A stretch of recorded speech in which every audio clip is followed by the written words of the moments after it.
Resposta Católica de hoje queremos responder a questão do culto dos santos e culto das imagens, que são duas realidades que estão bem ligadas uma com a outra. Bom, a pergunta é a seguinte: nós podemos ou não podemos cultuar pessoas e imagens? Aqui, para a gente entender isso, nós precisamos entender logo desde o início o que é um ícone e o que é um ídolo. Todos os dois são imagens, mas são duas coisas completamente diferentes. Ou seja, um ídolo é uma criatura que eu pego e coloco no lugar de Deus. Então, isso é um ídolo. É uma imagem onde que eu tirei o Deus verdadeiro de lado e coloquei um Deus falso no seu lugar. Isso, evidentemente, é proibido pelo primeiro mandamento.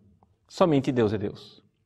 Somente Deus é Deus, e é por isso que no primeiro mandamento se proíbe fazer imagens. Ou seja, imagens que sejam ídolo.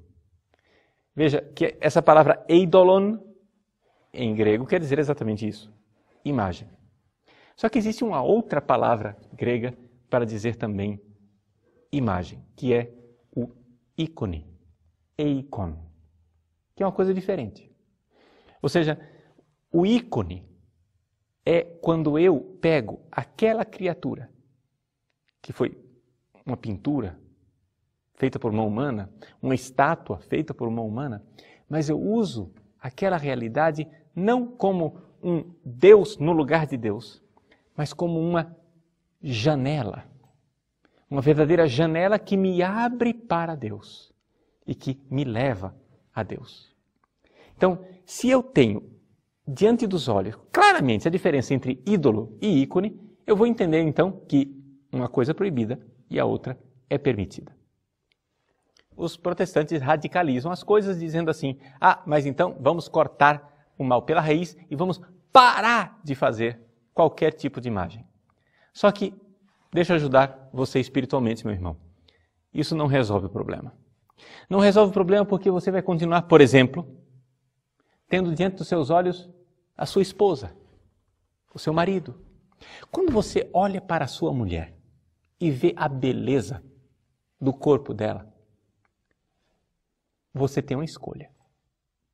Ou você transforma o que você está vendo em ídolo, colocando sua mulher no lugar de Deus, ou você transforma aquilo que você está vendo em ícone, fazendo com que ela seja uma janela transparente que te faz louvar a Deus. Porque aqui o que está em jogo não é a nossa atitude diante de um bonequinho de gesso, mas é a nossa atitude diante de toda a criação. Aqui que está o problema. Você pode acabar com todas as estátuas de gesso, você pode acabar com todos os ícones, você pode acabar com todos os sinais feitos por mão humana. Mesmo assim, o problema da idolatria vai continuar existindo. Porque o problema da idolatria é mais sério e mais radical. O problema da idolatria é a sua atitude diante das realidades criadas. As realidades criadas te levam para Deus ou te afastam dele. Isso depende da sua atitude. Isto é você quem vai dizer.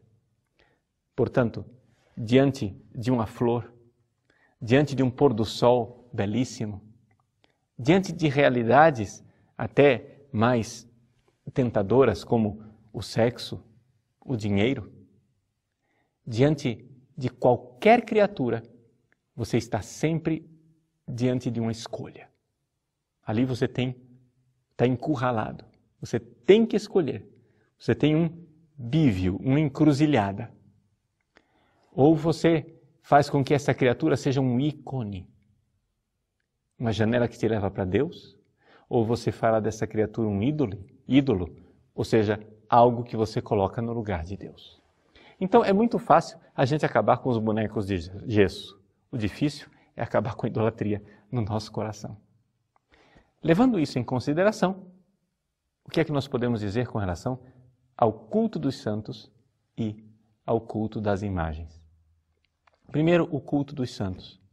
É evidente que eu posso cultuá-los, não é? Nós temos, por exemplo, o exemplo bíblico extraordinário da Virgem Santíssima? No Evangelho de São Lucas. No seu canto do Magnificat, Maria diz: todas as gerações me chamarão de bem-aventurados. Bem-aventurada. E o próprio Jesus, várias vezes, refere-se a pessoas como bem-aventuradas, felizes. Ele está louvando essas pessoas. Ele está dizendo concretamente: veja, é isso mesmo. E o que ele está fazendo? Está dizendo: veja a ação de Deus nestas criaturas. Criaturas que Deus está usando, onde Deus está agindo. Estes são os santos. Quando nós católicos veneramos um santo, nós estamos dizendo o seguinte: vejam como Deus é grandioso usando seres humanos. Deus é capaz de usar a frágil criatura humana para realizar a sua obra. Agora, quando eu tenho uma imagem, quando eu tenho um ícone produzido por uma humana que me recorda esta criatura, aqui eu tenho a mesma coisa de uma bela paisagem que eu fotografei. Se você passeia na natureza bonita, nós aqui em Cuiabá, por exemplo, podemos passear na Chapada dos Guimarães, a gente vê a beleza da criação, acha aquilo lindo. Você pode ter uma atitude pagã e começar a venerar aquilo como Deus, né? As forças cósmicas, o Deus que está ali na natureza, etc, etc. Isso será paganismo, idolatria. Ou você pode ver a beleza daquela natureza e louvar a Deus. Isso então é um ícone. Agora, se você vai e tira uma foto para se recordar daquele momento de louvor intenso que você teve lá na Chapada dos Guimarães, e todas as vezes que você vê aquela foto, você vê a beleza da criação e louva a Deus por isso. Isto é um ídolo? Não. É uma janela que te conduz para Deus. A mesma coisa quando eu tenho uma imagem de um santo, quando eu recordo a grandeza desse Filho de Deus, dessa Filha de Deus, que Deus utilizou de forma extraordinária no heroísmo, no martírio, se entregando por amor a Cristo. Pois bem, ali eu posso e devo glorificar a Deus através dessas criaturas. Portanto, você pode sim venerar imagens. E venerar imagens, vamos ser bem concreto. Você pode se ajoelhar diante de imagens, você pode falar com os santos diante da imagem, você pode beijar as imagens, acender velas diante delas, colocar flores diante das imagens. Por quê? Porque o segundo concílio de Nicéia nos diz que o culto que é prestado à imagem não se dirige à imagem, mas se dirige ao protótipo, ou seja, àquele que está lá no céu. Então, se você venera a Virgem Maria, se ajoelha diante da imagem da Virgem Maria, acende uma vela, reza, se ajoelha e pede a ela essa atitude de humildade. Mas, Padre, se ajoelhar diante de uma criatura, sim, se ajoelhar diante de uma criatura na qual Deus resplandece na sua glória.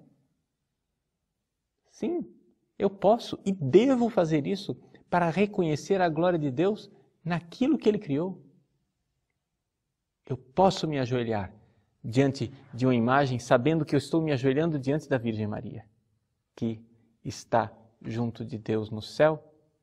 Agora, ao me ajoelhar diante da Virgem Maria, eu estou cometendo uma idolatria? Depende. Se você a trata como um ídolo, colocando no lugar de Deus, é idolatria. Mas se você faz dela uma janela que te conduz para Deus, então é simplesmente o mistério do ícone. Uma janela que nos conduz para o culto e o louvor a Deus numa glória eterna, que a Ele pertence.